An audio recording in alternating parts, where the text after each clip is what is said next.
Who was responsible for the anonymous letters sent to 657 Boulevard in Westfield, New Jersey? Was it a ghost? Was it a concerned neighbor? Was it our future mole people overlords? And most importantly, who watched the Watcher? Stick around and you might just find out the answers to these questions on this episode of Unsolved Mysteries. Solved! Welcome back to the only podcast written by two aardvarks and a Siamese cat. Spoiler alert, I'm the cat. And I am two aardvarks in a large overcoat. Well, just a normal overcoat. Actually, a small overcoat. Aardvarks aren't that big. Regardless. No, unless they're like space aardvarks that like dance on circus balls and are like the faces of an intergalactic entertainment empire. I feel like you're referencing something and I don't know what it is. You wouldn't know what it is. It's a friend's D&D campaign that I'm not in, but I help them plot. Well, regardless, I am your ever humble host and PhD in solving unsolved mysteries, Dr. Chad Kibbins. With me, as always, my lovely co-host, colleague, and third thing that is possibly humorous. I don't know. I rushed this one and I couldn't come up with anything. Anyway, Dr. Cassandra Cherry. Cass, how are you now? I'm great. I'm potentially humorous. I don't know what the third thing was, but... I don't either. I don't know. Normally I try to put something funny in there, but I couldn't come up with anything, and I literally just scripted, and third thing that is okay. Possibly humorous. That's fair. See, usually when I have to come up with that third thing, I just do it off the fly, just like with whatever is on my brain concerning the topic. So that's how you get weird things like gardenologist. All bullshit. I think you answered the question, but how are you? How are you now? I'm great. I haven't gotten stabbed today, so the endorphins aren't as high, but drills are still good. I feel like we should clarify, Cass does like sword fighting and stuff for Ren fairs. She was at sword practice today. Yes. She doesn't just normally go around hoping to get stabbed so she can get endorphins. That would be kind of badass though, wouldn't it? But yeah, no, I do rapier fighting. Where are you going at 11 p.m.? I'm gonna go walk around the bad part of town. I gotta get my stabs in. Just gotta get stabbed a couple of times. One of my friends actually has gotten stabbed, though.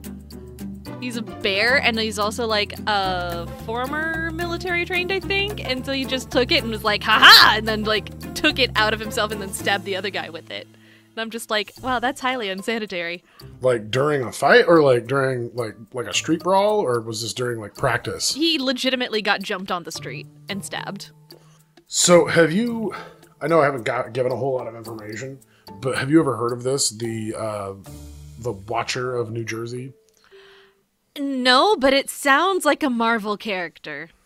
Yeah, that's what the Who Watches the Watcher. Yes, I kind of got it. Who Watches the Watchmen, which is DC, but still. Before we jump into this week's mystery, I do want to preface this by saying that first off, this mystery was suggested to us by a listener, Justin Barrett. Ooh, lovely.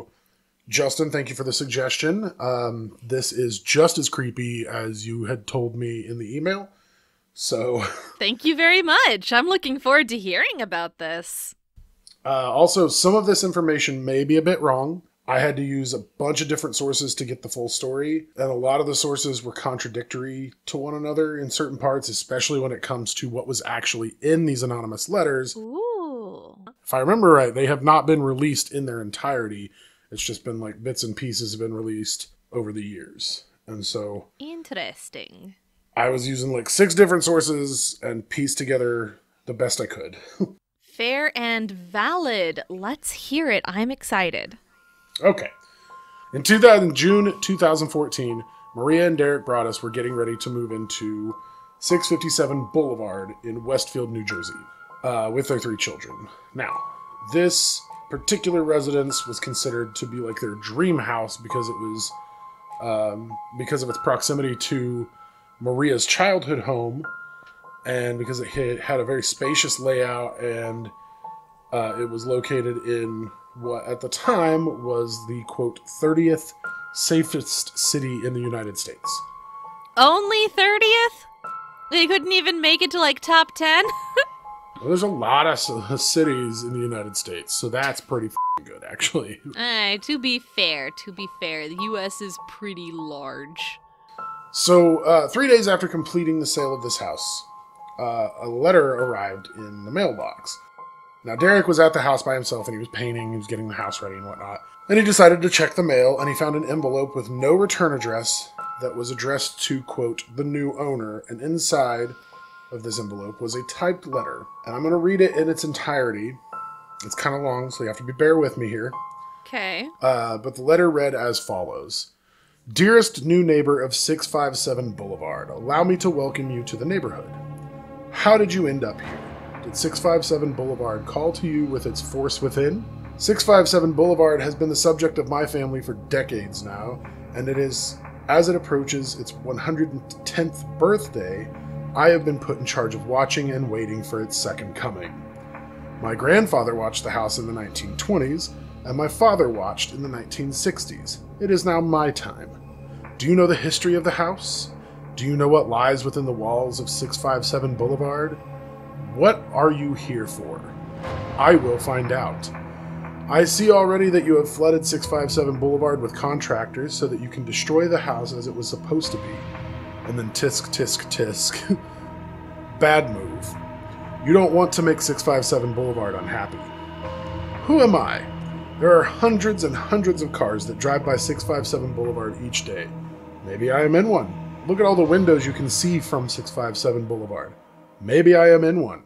Look out any of the many windows in 657 Boulevard at all the people who stroll by each day. Maybe I am one. I asked the Woods to bring me young blood, and it looks like they listened. You have children. I have seen them. So far, I think there are 3 that I have counted. Do you need to fill the house with the young blood I requested? Better for me. Was your old house too small for the growing family, or was it greed to bring me your children? Once I know their names, I will call to them and draw them to me. And the anonymous author signed it simply, The Watcher. What the fuck? Oh my... I'm so glad we're having the live episode soon at some point, because my face just went on a fucking journey. What the hell was that? That was the first of 4 letters that Derek and Maria received throughout their time of owning this house. Okay, so immediate, go to the police and be like, hey, I got this threatening letter. This guy's saying he's gonna, call to my kids and kidnap and kill them. What the fuck? He's worshipping the house? I don't understand. That was, like I said in the opening, once I pieced this, because, most of the sites had part of this letter, and then, with bits redacted, and I was able to, through trial and error, there's still some pieces that seem to be missing, but, through, trial and error of where it should fit, I think I've got it figured out that this is how it would have read. Okay. And once I got it all figured out and read through it, I was just like, what the fuck? That is so twisted. Mm-hmm. That is some serial stalker bullshit. What the fuck? Yep. Now, Derek immediately ran all over the house and started turning off the lights before calling the Westfield Police Department, as one would do. As one would do. When an officer arrived and read the letter, he literally said, what the fuck is this? Thank you. My reaction exactly. That is on the record. He read the letter, looked at Derek, and went, what the fuck is this? the one valid cop. He asked Derek if the Broadduses had any enemies, but he really couldn't do anything about it, so he just kind of took notes, took the letter to catalog as evidence and all that. Mm-hmm. And then Derek went back to his family because they were still currently living in their old home. And he's like, honey, maybe we shouldn't move. Well, he told his wife about it. Yeah. And they decided to write an email to John and Andrea Woods, previous owners who had sold them the house. And be like, what the fuck? Do you Right. guys know about this? Did this happen to you? What? That's exactly what they were doing. Uh-huh. But they specifically were wondering if they knew anything about it because in the letter it says, I asked the Woods, capital W, to bring me young blood, and it looks like they listened. Oh, that's creepy. I was thinking woods as in forest, but okay, with it being the previous owners, that's an entirely different dimension. Yeah, and I'm actually getting the heebie-jeebies from talking about this. Like, I'm in a dark room right now. Oh, I don't blame you. I'm in a very bright room, so good luck. No shadow people on my back. I did actually check over my back, just so we're aware. But yeah, they thought maybe this was some kind of prank or whatever by the Woods or someone that the Woods knew. Uh-huh. The next morning, they woke up to a reply from Andrea Woods, and she basically said that a few days before moving out, they had also received a letter from the Watcher. She said that their note had been odd, and it made a similar mention of, like, the Watcher's family observing the house over time. Yeah. But she said that she and her husband had never received anything like that before then in their 23 years of owning the house, and they just threw it away because they were about to move out. Just thought it was some creepy person, you know, maybe deciding to be weird. Yeah, maybe a neighbor trying to play a joke on him or whatever. Yeah, I watched one too many horror movies and decided to act out his fantasies. Creepy. And I also believe that their letter wasn't nearly as, like, undertones of threats. Yeah, probably not. Their letter was just a little weird. Yeah. Anyway, that day, Maria met up with the Woodses. Mm-hmm. And they went to the police station where a detective, Leonard Lugo, told her not to tell anybody else about the letters, including the new neighbors, most of whom they had not yet met, but all of whom were now suspects. Okay, fair and valid. Yeah, you don't want to tip off the potential suspects. Right. But God, can you imagine you're moving into a new neighborhood and you're like, oh, this will be a great start for our family, and then that happens and now everyone around you is a threat. Right. The friendly neighbors who, like, want us to give you, like, a lemon pound cake is like a welcome to the neighborhood gift. What if it's poisoned? And I mean, it just gets weirder from here. And, like, because remember, these people had not even moved in yet. Like, when he discovered the first letter, he was still painting and getting the house ready to move in. This is 3 days after they had finalized the sale of the house. Mm-hmm. Anyway, the Broadduses spent the next couple of weeks on high alert, as you would imagine. As you would. Right. Derek had a work trip coming up that he canceled. And whenever Maria took the kids to the new house, she would yell their names, you know, if they wandered into a corner of the yard. Like, basically didn't let them out of their sight. Mm-hmm. Did not want to let them get too close to any strangers. Right. And then another weird thing is that when Derek gave a tour, like, of all the renovations that had been going on to another couple that was on the block, apparently the wife said, it'll be nice to have some young blood in the neighborhood. No! Now, probably just a coincidence, but considering what they've already been through... Yeah, that's immediate alarm bells. Like, okay, can you leave my house now, please? And especially after being told by the police, all of the neighbors are suspects. Yeah, that's... Oh, that's scary. Also, the general contractor that they had hired showed up one morning and, like, there had been a sign that he had hammered into the front yard, and it had just been ripped out of the ground and thrown across the yard overnight. Mm-hmm. Weird. Don't know what the sign said because I couldn't find that. I don't know if it was I would imagine it was one of those signs that was like, this place is being constructed on by this company. Like, yeah, like a company staking their claim on a house. Like, we got one out front in our yard right now because we had a freak hailstorm, like, a few weeks back. Because, hold on, let me finish this mouthful I've got in my mouth. I got a story. Okay, I was not expecting to tell this story right now. Peanut butter all over my teeth. Why are you eating peanut butter when we're doing a podcast where you're going to have to talk? I haven't had supper yet. I was hungry. And it wasn't straight peanut butter. It was... Oh, we're doing a podcast? Let me just sew my mouth shut real quick. That'll work. Sorry. Okay, but a couple of weeks ago, we had a freak hailstorm. Like, a miniature supercell was coming in, and it was spinning high in the air. It was, like, really sudden and very fast, and the weather report was looking at it, and it's like, holy shit, this could become an F5 tornado. Everybody get ready to sound the alarm. And it started dissipating. It was starting to ramp up, and then it started going down. But all of that, like, wind movement, Where you live, like, you guys get hit by tornadoes at least once a year, don't you? Oh, yeah. Like, I missed the last 5 minutes of Iron Man 2 in the theaters because a tornado jumped over the theater. And I was like, man, you're making me miss out on the climax.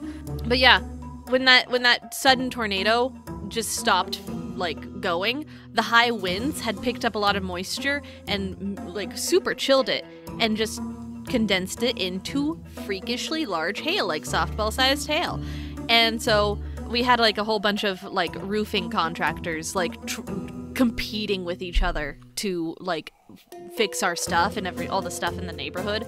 And so when we settled on one, they, like, put their stake in the ground to be like, I claimed this! You can't come over here! This one's already got us! And it's also advertising for anybody else who might want to, Oh, yeah. Yeah, so...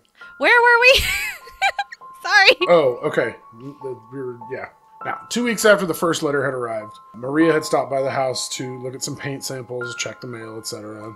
When she was going through the mail, she immediately recognized the thick black lettering on a card-shaped envelope and called the police. Mm-hmm. This one read, and again, kind of long, I'm going to read it in its entirety.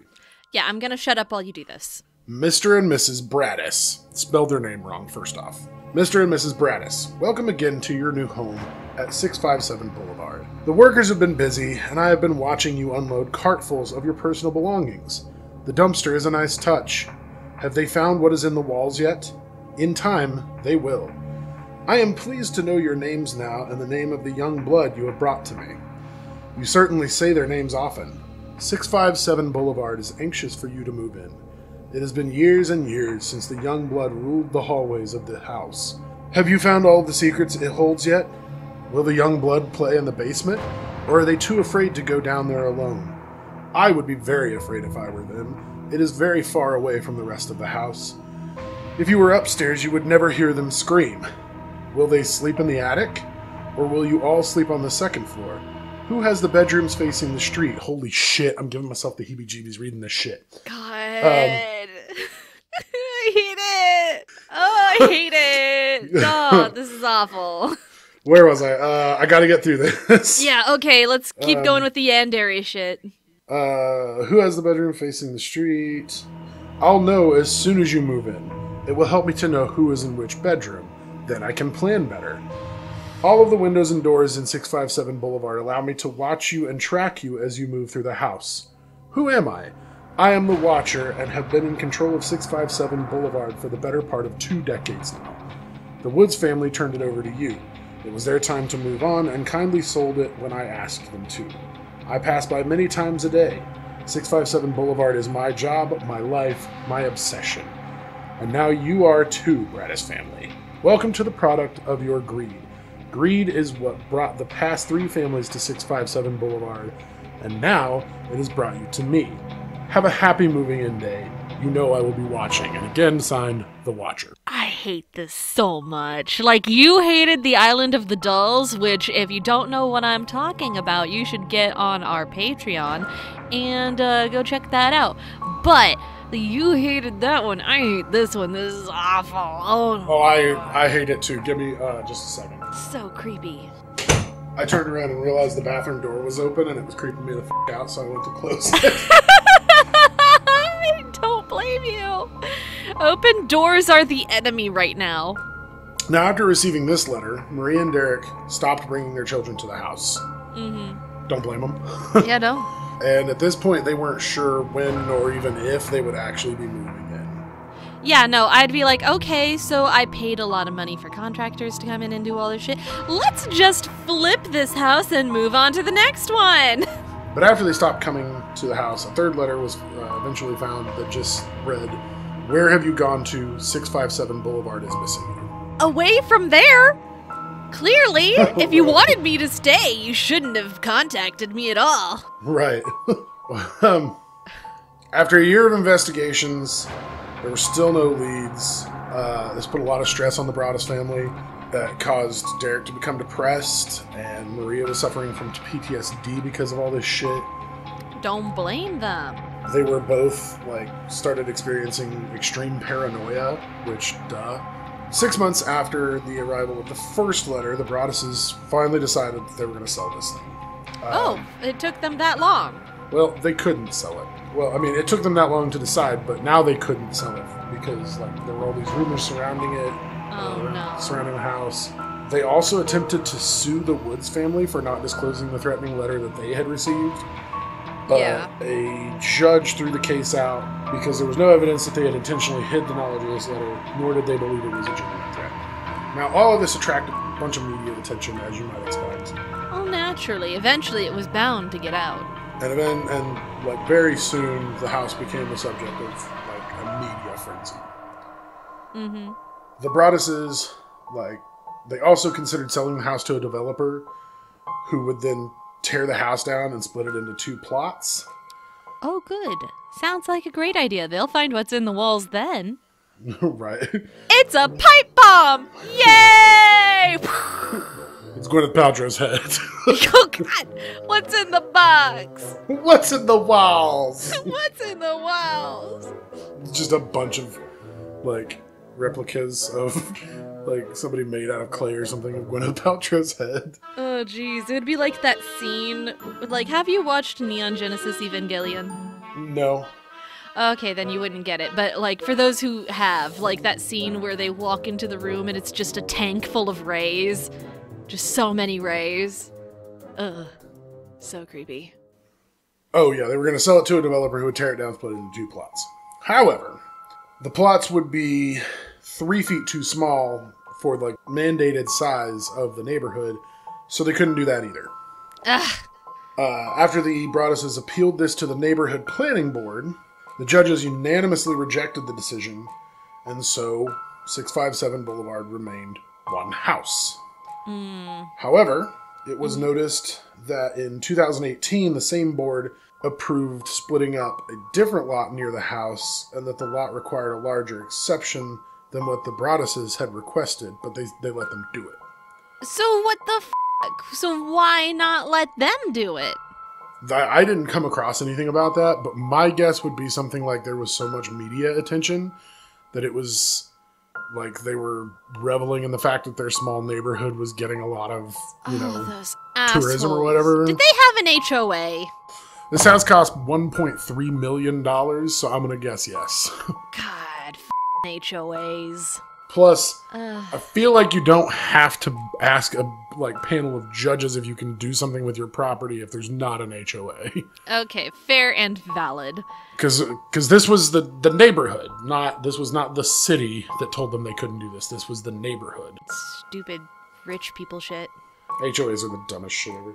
In the spring of 2016, about 2 years after the first letter arrived, the Broadduses were finally able to find a family that was willing to rent the home from them on the condition that they could back out at any time if another letter showed up. Basically, there was a clause in the lease that said they could move out without notice if there was another letter that showed up while they were living there. Okay. I mean, that's valid, and apparently a letter did arrive. Within 2 weeks, they received another letter. Yeah.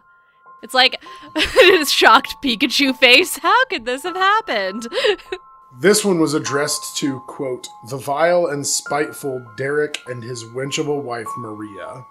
Oh my gosh, that just, for some reason, that just brought me to, how do you solve a problem like Maria? And I'm like, God, no, not in this situation. But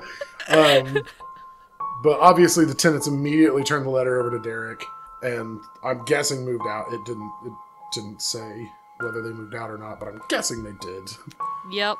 Now, this is the other kind of bad one. It's not as bad as the first two, but it's still really creepy.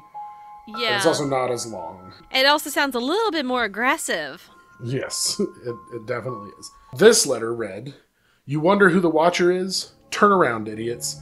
Maybe you even spoke to me, one of the so-called neighbors who has no idea who the Watcher could be. Or maybe you do know and are too scared to tell anyone. Good move. I walked by the news trucks when they took over my neighborhood and mocked me. I watched as you watched from the dark house in an attempt to find me.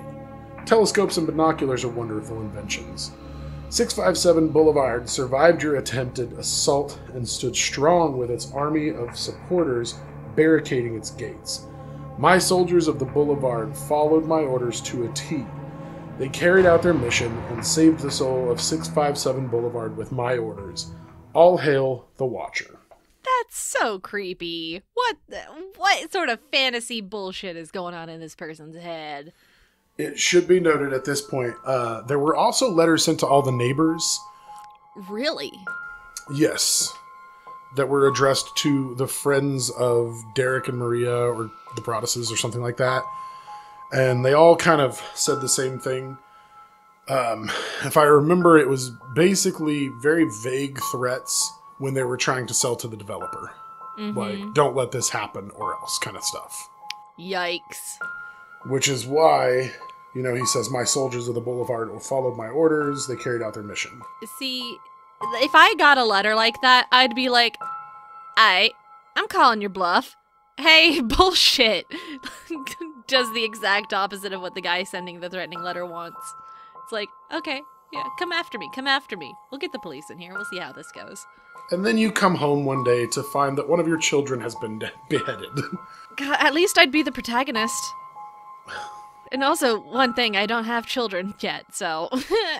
Cass is just like, you know what? I'm willing to sacrifice one of my children to fuck this guy over. I mean, the best that guy could get would be a cat. I just mean, like, if you had children in this case. Yeah, in this case. Like, I don't know. Where I am currently, I would take him on. Well, most of these people didn't have that luxury. Fair. Maximum security cameras. Instant, like, alarms. Blaring. Home Alone house trap this shit. Now, according to CNN, in July of 2019, the Broadduses were finally able to sell this house for just under $1 million, which was about $350,000 less than what they originally bought it for. Mm-hmm. And keep in mind, they've, you know, hired contractors and painted and stuff, so they've probably, massive by this losses. by this point, they're probably losing out on anywhere from $500,000 to $700,000. And this is why we don't invest in real estate. Especially not in creepy neighborhoods, apparently. Yeah, Stepford Smile, everyone. The new owners of the home have not been identified, and they haven't spoken out as to whether they've received letters from the Watcher. But as of right now, Watcher has never been caught or identified. However, there are 3 main suspects that were considered, and we are going to discuss them briefly. All right, sure, shoot. First up, we have an anonymous man who was known as the Gamer. The Watcher and the Gamer? Oh, slow down there, buddy. You're only allowed one title. Well, you'll see why they thought it was him here in a minute. All right. So while the police were watching the house one night, a car pulled up in front of the house and stopped. And it was traced back to a young woman who lived in a nearby town and whose boyfriend lived on the same block. Mm-hmm. And when they questioned this young woman, she told the police that her boyfriend played some kind of dark video games, including one where he played as a character referred to as the Watcher. Mm-hmm. One of those things where it's like maybe he's acting out a fantasy. Like, the Gamer is just like the moniker that he went by online, I guess. Fair enough. I mean, it's super generic. Yeah. It's like comic book villain generic. Like D-rank villain generic. So is the Watcher. Fair. The Gamer agreed to be questioned, but he never showed up. And there wasn't enough evidence to force him to come in for questioning, so he was just never examined. That's annoying. Next was a man named Michael Langford, and he lived next door with his 90-year-old mother, and he had been living there since the 1960s, which would have coincided with the father that the Watcher claimed had watched before him. Yeah. And since Langford's father died 12 years before the Broadduses bought the house, it would explain why the Watcher said that they had been watching for the better part of 2 decades. Okay. Langford was also known to just like creep out the neighbors by just literally just watching them. Yeah, that's kind of not good. Out his window, from his porch, like he would just literally stare at the neighbors as they went about their day. That's suspicious, all right. That certainly, that deserves the title of the Watcher. Literally. Right there. Cut it, print it, sell it. We're done. The police questioned Langford, when the first letter was sent, but he denied any knowledge of any of this, obviously. When they were working with the police, the Broadduses sent a letter to the Langfords saying that they were going to demolish the house, hoping to get a reaction from the Watcher, but, there was nothing forthcoming. Yeah. What I mean by that is that they only sent one to the Langfords. Yeah, and didn't get any reaction. Yeah, got no reaction, so... if it was him, he was smart enough to realize what the was going on. It was entrapment! And then they found some DNA on one of the letters that belonged to a woman, so that basically Michael is in the clear, kind of, Could have an accomplice. At least he was not the one who delivered this letter. Yeah. And they thought maybe it was his sister working with him, but the results weren't a match, so they basically just stopped investigating the Langfords altogether. It could have had someone else, like a friend. It's like, hey, could you drop this off? Oh, yeah, sure, I can do that. Totally innocent, totally ignorant. Well, and what's really weird is that the police didn't tell the Broadduses why they stopped investigating them. They just stopped. That's weird. And finally, our third suspect, it was put forth that perhaps the Broadduses made this whole thing up. Honestly, I don't think so. Well, this was kind of debunked, because it was believed that maybe they were experiencing buyer's remorse, because they essentially went from a $315,000 home to a $750,000 home, and then finally a $1.3 million home, all in the course of, maybe a decade. Yeah. And the $1.3 million home was 657 Boulevard. Mm-hmm. And they may have been experiencing money troubles and, been trying to get out of the contract they had signed and whatnot. However, the trauma that the family was suffering was so realistic and convincing, I want to say. Yeah. And it was just so great that they were eventually dropped as potential suspects. So. Yeah, it takes a special kind of Munchausen's crazy to do that to yourself. And there was something else about, maybe they were trying to get a movie deal because there were people talking to them about doing a movie deal. There's a Netflix series coming up about this. Yeah. And I mean, yeah, sure, cash in on your trauma. It's a great story. It really is. But, even with that, I honestly don't think they would have done that to themselves. Well, for that to have worked that way, they would have had to start the whole thing in the hopes that there would be some kind of movie deal eventually.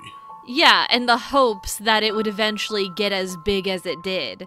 Because it's never guaranteed that this kind of stuff is going to hit the news fan. It's a luck of the draw. It's a roll of the dice. Well, and there's a little bit extra, considering the fact that there was another one, I guess another neighbor kind of got a similar threatening letter. Mm-hmm.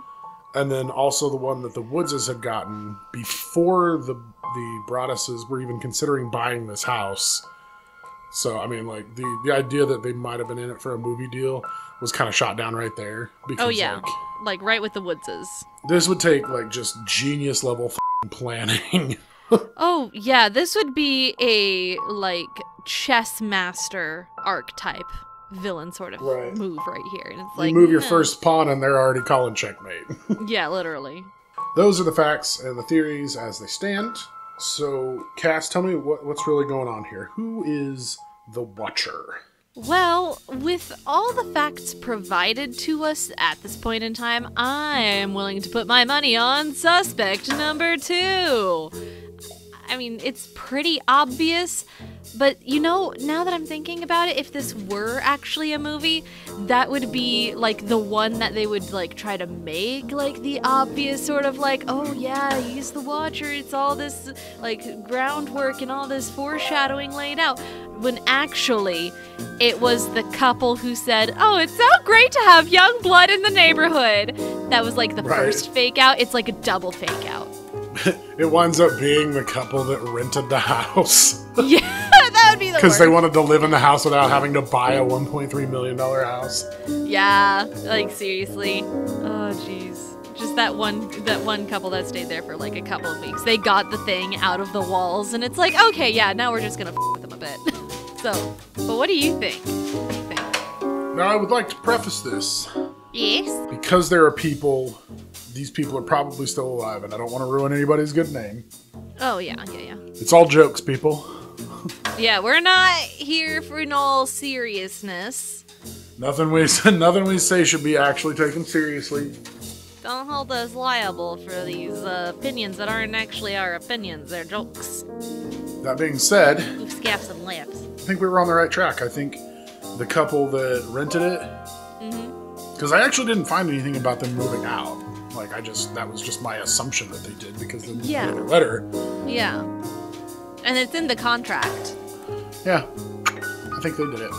I think they wanted to live in this house, and they started by trying to do it to the Woodses, but that didn't pan out because they were about to move out anyway. And they're like, Like, maybe they were trying to drive the price down at first. And then when the Broaddus's put it up for rent, they were like, oh, here's our opportunity to live in this huge, amazing house in a great neighborhood.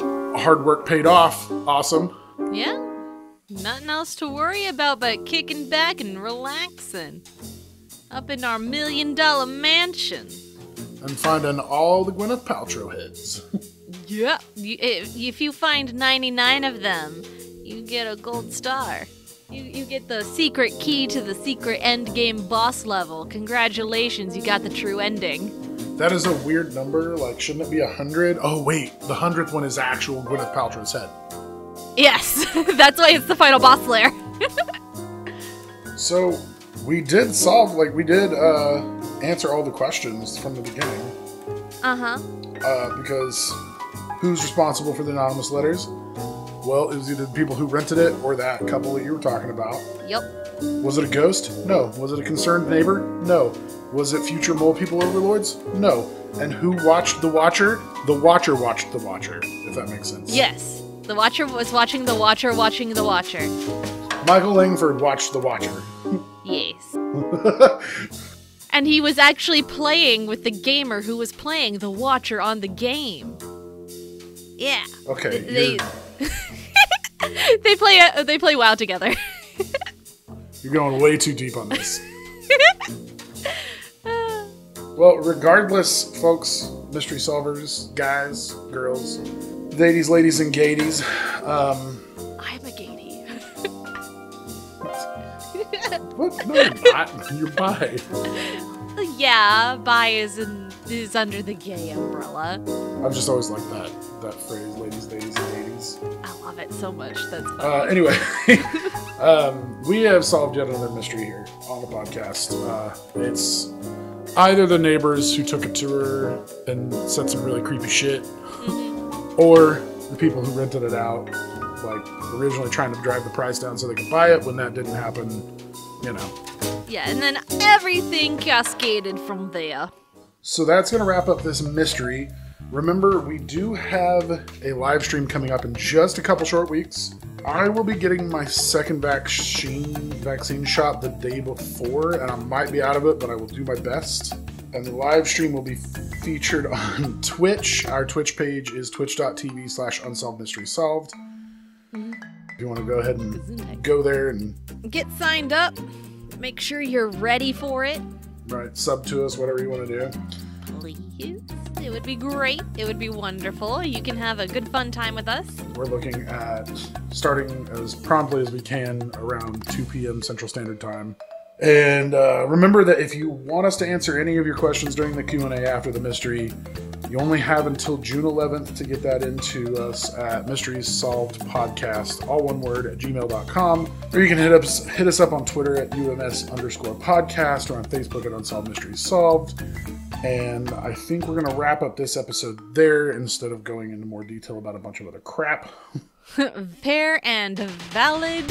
So, if Cass has nothing else... No. Okay. All right, then. Then we will catch you right back here next week for a brand new mystery, hopefully one that's not so creepy. Yep, and hopefully we won't have to put you down, because, why would you question us? It would just be madness to question us right now.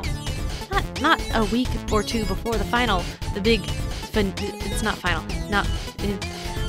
I was going somewhere with this, I lost the train. In the meantime, in between time, Cass. If you don't question us or you will be put down mercilessly. Right you are. Yeah. And say goodbye, Cass. Bye! Bye-bye now. Thanks for listening. fucking mole people.